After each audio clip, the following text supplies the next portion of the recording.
کی سماعتوں کی نظر کر رہا ہوں۔ معافی کا مطلب ہے کسی دشمن کو چھوڑ دینا۔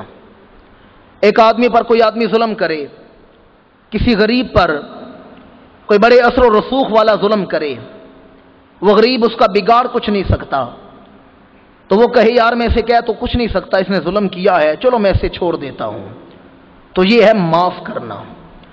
لیکن ایک ایسا دشمن ہے، ایسا آپ کا مجرم ہے جسے آپ سزا دینے کی طاقت رکھتے ہیں، جسے آپ سزا دینے کی قدرت رکھتے ہیں، اور قدرت رکھنے کے باوجود آپ اپنے دشمن کو چھوڑ جائیں، اسے کہا جائے گا اس آدمی نے عفو سے کام لیا ہے۔ تو عفو کا معنی ہے قدرت رکھنے کے باوجود، طاقت رکھنے کے باوجود اپنے دشمن کو معاف کر دینا۔ سیدہ عائشہ صدیقہ رضی اللہ تعالیٰ عنہ حضور کی بارگاہ میں حاضر ہوئیں، عرض کیا یا رسول اللہ شب قدر ہے تو مجھے اچھی سی دعا عطا فرمائیں۔ اب مانگنے والی ہیں مومنوں کی ماں اور عطا کرنے والے ہیں سید الانبیاء۔ حضور نے فرمایا عائشہ آج کی رات یہ دعا کیوں نہیں مانگتی؟ اللہم انک عفو تحب العفو فاعف عنی یا غفور یا غفور۔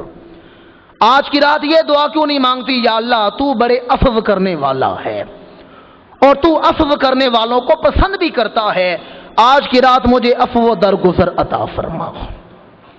اللہ تعالیٰ کا عفو دیکھنا ہے تو پہلے اللہ والوں کا عفو دیکھ لیں۔ حضور نبی علیہ الصلوۃ والسلام بیت اللہ کے سامنے دعا مانگ رہے ہیں۔ حضور محو دعا ہیں، محو عبادت ہیں کہ ابو جہل آیا، اس نے اپنی چادر اتاری اور حضور کی گردن میں ڈال دی۔ چادر حضور کی گردن میں ڈال کے اسے بل دے رہا ہے۔ آپ جانتے ہیں کسی کی گردن میں چادر ڈال کے بل دیں تو گردن کی رگیں گٹ جاتی ہیں۔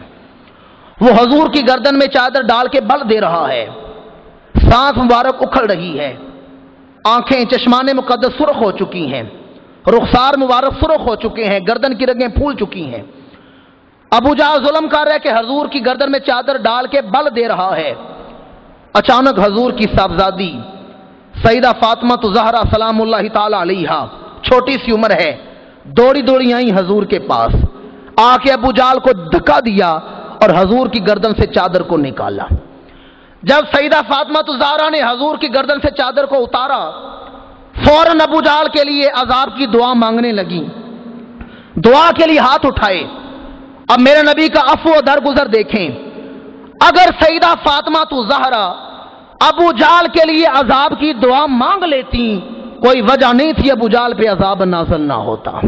آپ کا کیا خیال ہے جنتی عورتوں کی سردار کسی کے لیے دعا مانگے عذاب نازل ہوگا یا نہیں ہوگا؟ جنتی جوانوں کے سرداروں کی ماں ہو، شہیدوں کے سردار کی زوجہ ہو اور نبیوں کے سردار کی بیٹی ہو، کسی کے لیے عذاب کی دعا مانگے عذاب آئے گا یا نہیں آئے گا؟ کوئی وجہ نہیں تھی ابو جہل پہ عذاب نازل نہ ہوتا۔ سیدہ فاطمہ زہرا نے دعا کے لیے ہاتھ اٹھائے، ابو جہل کے لیے عذاب مانگنے لگی۔ میرے نبی نے فرمایا بیٹی فاطمہ ٹھہر جاؤ، ابو جہل کے لیے عذاب نہ مانگنا، بیٹی یہ تو نہیں جانتا میں کون ہوں، پر تو جانتی ہے میں رحمت للعالمین بن کے آیا ہوں، تو جانتی ہے میں اللہ کا رحمتوں والا پیغمبر بن کے آیا ہوں۔ یہاں حضور نے عفو و درگزر سے کام لیا ہے کہ چاہیں تو ابو جہل کو سزا دینے کی طاقت رکھتے ہیں، پر حضور نے ابو جہل کو طاقت رکھنے کے باوجود جو معاف کر دیا ہے، اس سے حضور کے عفو و درگزر کا اظہار ہو رہا ہے۔ اور دوسرا، آج دور حاضر میں بعض لوگوں نے یہ کہنا شروع کیا معاذ اللہ ثم معاذ اللہ کہ اسلام دہشت گردی پھیلانے والا دین ہے۔ ہمارے نوجوان دوست اس حوالے سے بڑے پریشان ہو جاتے ہیں کہ دیکھیں آج اسلام کے پاس وہ طاقت نہیں جو غیر مسلموں کے پاس ہے، ان کے پاس سائنس کی طاقت ہے، ان کے پاس جدید علم کی طاقت ہے، ان کے پاس مادیت کی طاقت ہے۔ تو میری ملت کے باشعور نوجوانوں، تمہیں پریشان ہونے کی ضرورت نہیں، یورو والوں کے پاس مادیت کی طاقت ہے تو تمہارے پاس روحانیت کی طاقت ہے۔ ان کے پاس ایٹم بم ہے تو تمہارے پاس قرآن مجید ہے۔ آپ کا کیا خیال ہے ہزاروں ایٹم بم بھی مل کے قرآن کا مقابلہ کر سکتے ہیں؟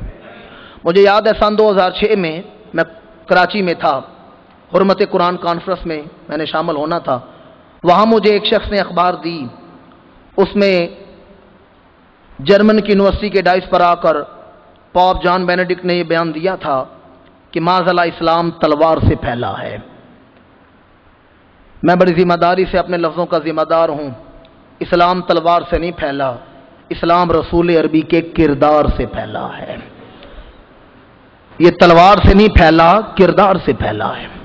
تلوار سے سر جھکائے جا سکتے ہیں، دل نہیں جھکائے جا سکتے، اور میرے نبی تو وہ ہیں جنہوں نے فاروق اعظم کا دل فتح کر لیا ہے۔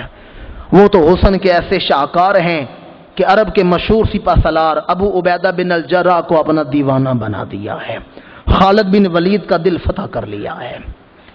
میرے آقا علیہ الصلوۃ والسلام ایک میدان جنگ میں ہیں، ایک قبیلے کے خلاف لڑائی تھی، انہیں گرفتار کیا گیا، اس قبیلے کو قیدی بنایا گیا۔ ایک عورت جو قیدی تھی، اس نے ایک صحابی کو بلایا جو اس وقت پہرے پر تھے، کہا جاؤ اپنے نبی کو میرا پیغام دو کہ آپ کی ایک بہن اس وقت قیدیوں میں شامل ہے، میں ان کی بہن ہوں جو اس وقت قیدیوں میں ہوں۔ اس صحابی نے کہا بی بی آپ کا نام کیا ہے؟ تو اس خاتون نے کہا میرا نام ہے شیمہ بنت حلیمہ سعدیہ، میں حلیمہ سعدیہ کی بیٹی شیمہ ہوں۔ وہ صحابی حضور کی بارگاہ میں حاضر ہوئے اور آ کے عرض کیا یا رسول اللہ کوئی خاتون ہے جو قیدیوں میں ہے اور کہتی ہے میں آپ کی بہن ہوں۔ حضور نے فرمایا اس کا نام کیا ہے؟ عرض کیا حضور اس کا نام ہے شیمہ بنت حلیمہ سعدیہ۔ میرے آقا نے فرمایا جاؤ اسے جلدی سے بلا کے لاؤ۔ حضرت شیمہ صحابی کے ساتھ حضور کی بارگاہ کی طرف آ رہی ہیں، بڑی آپ کی توجہ چاہتا ہوں۔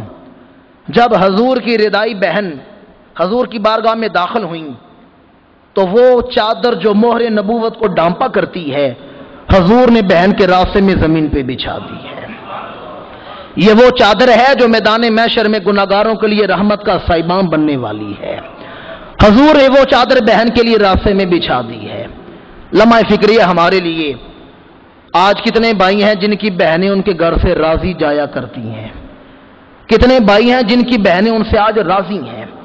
میرے آقا نے بہن کے لیے راستے میں چادر بچھائی، حضرت شیمہ حضور کے سامنے بیٹھی تو فوراً اپنے بازو سے کپڑا پیچھے ہٹایا اور عرض کیا یا رسول اللہ یہ دیکھیں، یہ آج بھی وہ نشان موجود ہے جہاں اپنے بچپن میں اپنے دانت لگائے تھے، یہ نشان آج بھی یہاں موجود ہے جہاں اپنے بچپن میں اپنے دندان مبارک لگائے تھے۔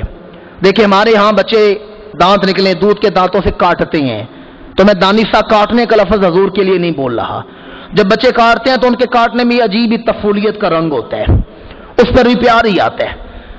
بلکہ میرا تو نظریہ ہے حضور نے حضرت شیمہ کے بازو پر دانت لگا کے انہیں شرف عطا فرمایا ہے، انہیں بھی عزت عطا فرمائی ہے۔ تو جناب شیمہ عرض کرتی ہے یا رسول اللہ یہ دیکھیں آپ کے دندان مبارک کا نشان، جہاں اپنے بچپن میں مجھے دندان لگائے تھے آج بھی یہ نشان موجود ہے۔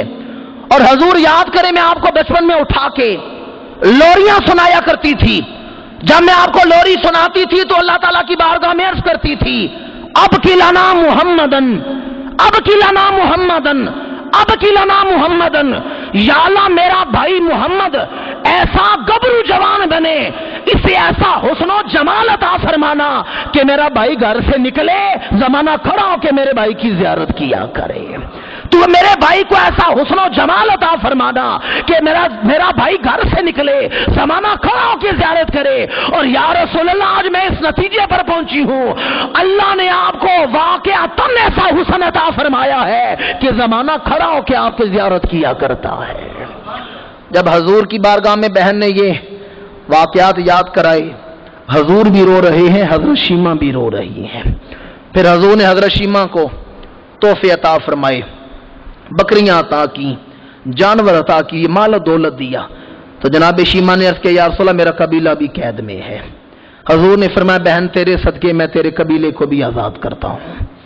سارا قبیلہ آزاد ہوا، واپسی کا سفر شروع ہوا، ایک جگہ پہ پڑاؤ ڈالا تو قبیلے کے جو بڑے تھے وہ آپس میں سر جوڑ کے بیٹھ گئے، یار سوچو تو صحیح ہم نے کیا کیا ہے، انہوں نے کیا کیا ہے، ہم نے کیا کیا ہے، انہوں نے کیا کیا ہے۔ ہم نے ان کے خلاف تلواریں تیز کی، ہم نے نیزے چمکائے، ہم نے ڈالیں تیار کی، اور انہوں نے عام معافی کا اعلان کیا ہے۔ ایسے نبی کی تو غلامی کا پٹا گلے میں پہننا چاہیے۔ وہ سارے حضور کی بارگاہ میں واپس آئے اور کلمہ پڑھ کے واپس جا رہے ہیں۔